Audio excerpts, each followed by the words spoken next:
Hey guys, today I am joined by my beautiful friend Emma, and we thought it would be good to have a little bit of a chat about one of the things that I get asked a lot. So lots of you send me questions and queries about developing a home yoga practice, and that is something that I actually really struggle with myself. It can be really hard to take the time out at home without being distracted, or actually finding that time to commit to a proper practice. So I thought I would call on Emma, who has a really beautiful home practice, very dedicated, to give us some tips and just talk us through what it is that kind of drove her to her home practice, really, because it's something that you do a lot more than me. Maybe. I mean, I do a fair amount of home practice. We have just moved from London to Exeter, and we live on the outskirts of Exeter, so it is quite challenging to get to a class. So I do find that unless I have kind of 3 hours to put aside to go into Exeter, take a class, come back out, I think I can just be happy doing 20 minutes, maybe half an hour, maybe that even turns into an hour of home practice.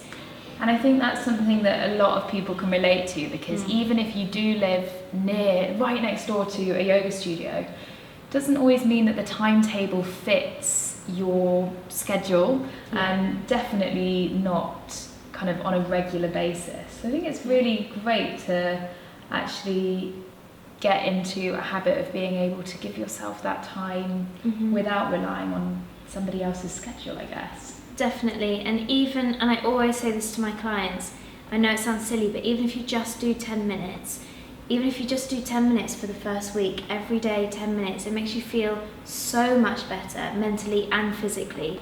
But then that 10 minutes, you might find you're exploring a little bit more, and it turns into 20 minutes, maybe 30 minutes. So it's a really good start to just go with 10 minutes, and don't be, I think the time and trying to put aside an hour to be on my mat can be really off-putting for a lot of people. But if you just say, I'm just going to go on it, maybe do a couple of sun salutations or a little vinyasa, something like that. Yeah, it is true, because I definitely hit a wall after about 20 minutes. Yeah. And I think that's where kind of my distraction kicks in. And if I'm in a class, you've obviously got a teacher guiding you through. But for you and I, we teach, and we have an idea of kind of where we might want to go on the mat. But I think the really important thing is not really, you don't have to do exactly what your teacher would tell you to do.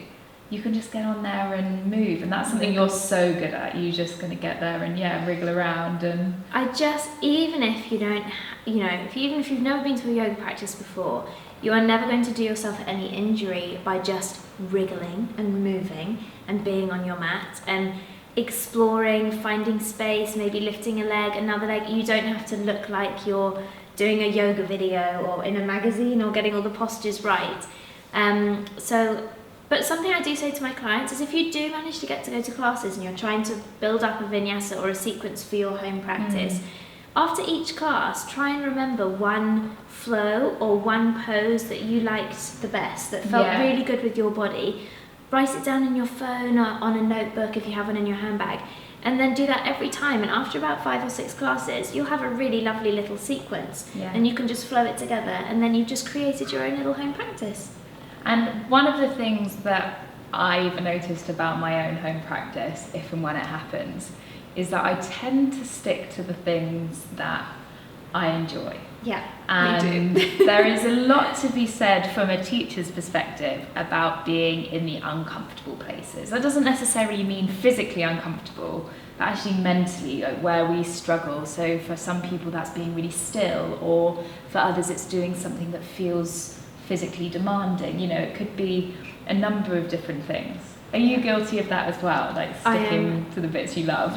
I am so guilty, so much so that when Annie and we've just been to Goa, in the first class and we were being guided, I was like, oh my god, what is this? I don't like it. I can't linger where I want to linger and have a wriggle around where I feel like I need to, because I got so used to my own home practice that I would just hang out in, down dog for ages because it felt really good. But now I was actually being told when to move, where to move. So yes, I'm very guilty about that, and very guilty about if something feels good, I will just do it over and over and over Which again. is no bad thing. It's no bad thing, but then when I do like that challenge and the new energy you get from being in a class with a different teacher and being guided into somewhere that you wouldn't necessarily go yourself because it's a challenge or you can't do it or Yeah.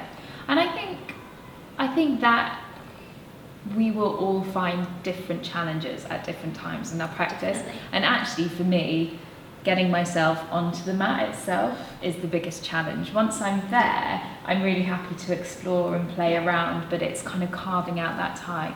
You know what my biggest challenge was? This was when I really started getting a strong home practice, leaving my mat on the floor. As simple as that. If you have a space in your house, and I know everybody doesn't, but if you do, try and just leave your mat out and you will be way more inclined to just think, oh, well, it's there, I'll just hop on it. Even if you're not in yoga clothes, and you do not have to be in yoga clothes to do yoga, you could just have a little wriggle around because it's there.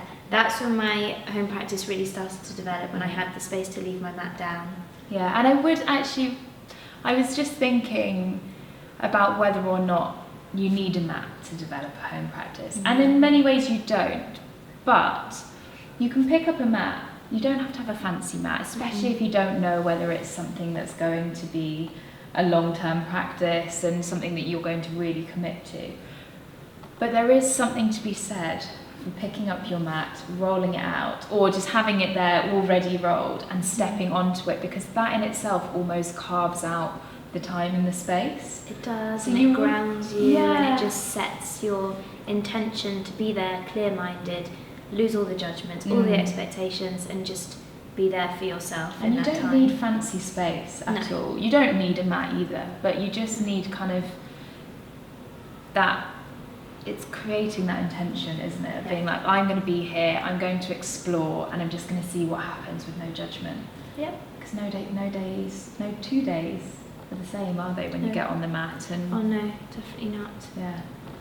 Well, thank you My for pleasure. sharing your tips. It's my pleasure. Emma is an amazing yoga teacher. She's got loads of retreats and events in London and Exeter, so I will leave all of the details to check her out in the box below. And if you enjoyed this video, I've got lots more to share, so I will see you guys again soon. Bye. Bye.